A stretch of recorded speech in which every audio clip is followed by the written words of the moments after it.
सूरत दुहा में अल्लाह पाक फरमाते हैं कि ना तो तेरे रब ने तुझे छोड़ा है और ना बेजार हो गया है, यानी अल्लाह ही तुम्हारा पहला सहारा था और अल्लाह ही तुम्हारा आखिरी सहारा है।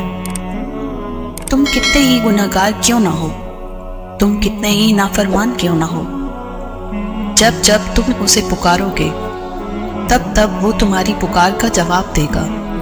वो तुमसे नाराज नहीं है, ना ही उसने तुम्हें तन्हा छोड़ा है, बल्कि वो तो तुम्हारे इंतजार में है कि कब तुम उसकी तरफ लौट आओ और वो तुम्हें माफ कर दे।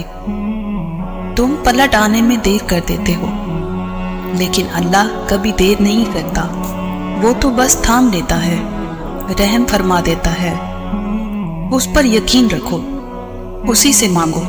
अगरचा देने में कुछ देर हो रही है, लेकिन वो वक्त दूर नहीं जब तुम्हारा रब तुम्हें इतना देगा कि तुम राजी हो जाओगे। अल्लाह यकीन करने वालों के लिए रास्ते बनाता है। और जानते हो यकीन वाले कैसे होते हैं? कि जब उनकी दुआएं भी उनके मुखालिफ हो जाएं, वो तब भी अल्लाह से मांगना नहीं छोड़ते। ऐसा यकीन कि जब उनकी सारी दुनिया उनकी आंखों के सामने बिखरी हुई दिखाई देती है, तो वो तब भी आसमान की जानिब देखकर कहते हैं, है मालिक, हमें मालूम है कि तू हमें थाम लेगा। तुम बताओ फिर, क्या तुम इतना यकीन रखते हो उसके मंसूबों पर?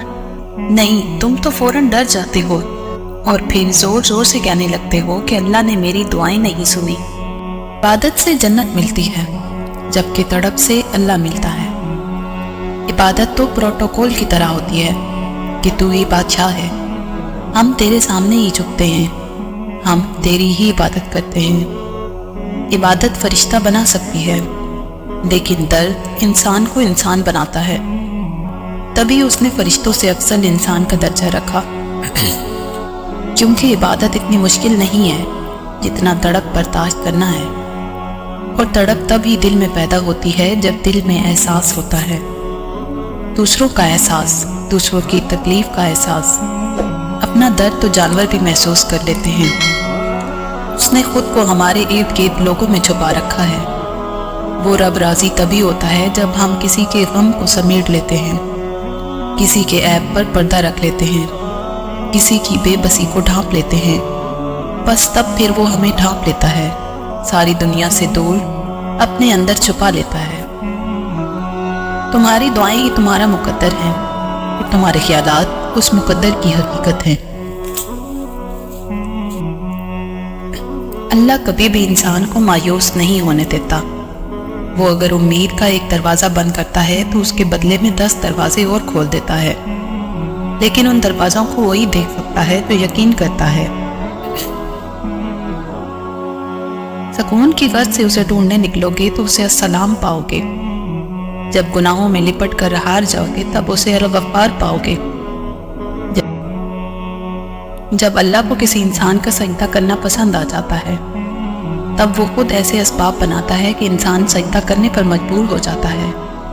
और अगर उस चीज़ का ख्याल अल्लाह आपके दिल से नहीं निकाल रहा जिसे आप भूलना चाहते हैं, तो समझ जाए कि वो आपसे इस ख्याल के ज़रिए राब्ता बहाल रखना चाहता है, यानी उसे आपकी आवाज़ भा गई है, आपके मांगने की तड़प प्यारी लगी। और जिससे वो खुद राब्ता रखना चाहे उसे मुकद्दर की तो क्या ही बात है। फिर जो सजदे में गिर जाता है, अल्लाह की मोहब्बत की लाज रख लेता है, तो फिर अल्लाह भी उसकी मोहब्बत की लाज रखता है। बिखरना आर्जी है, मगर उसका समेट लेना मुस्तकिल है। कुछ दरवाजे या कुछ राहें जब अल्लाह बंद कर देता है तो हमें लगता है जैसे वो हमें सजा दे रहा है, हमारी दुआ नहीं सुन रहा, जो हमें चाहिए वो नहीं समझ रहा। जबकि कुछ रास्ते हमारी ही बेहतरी के लिए बंद किए जाते हैं, क्योंकि आगे जाकर उनसे हमें ज़्यादा तकलीफ मिलती है। ये सज़ा नहीं है, बल्कि ये तो अल्लाह की मोहब्बत है, हिफाजत है, क्योंकि वो हमें मुसलसल तकलीफ में नहीं देख सकता। हमारे फैसले हमारी चाहत के मुताबिक होते हैं, जबकि उसके फैसले हमारी बेहतरी और ज़रूरत के मुताबिक होते हैं। लेकिन हम ये बात अक्सर भूल जाते हैं। वो सुनता भी है, जानता भी है, देता भी है। हर बात का इल्म है अल्लाह को, और इंसान तो एक कच्चा मंसूबा साज है। तुम खुद को तकलीफ में रखते हो, वरना वो तो बड़ा मेहरबान है।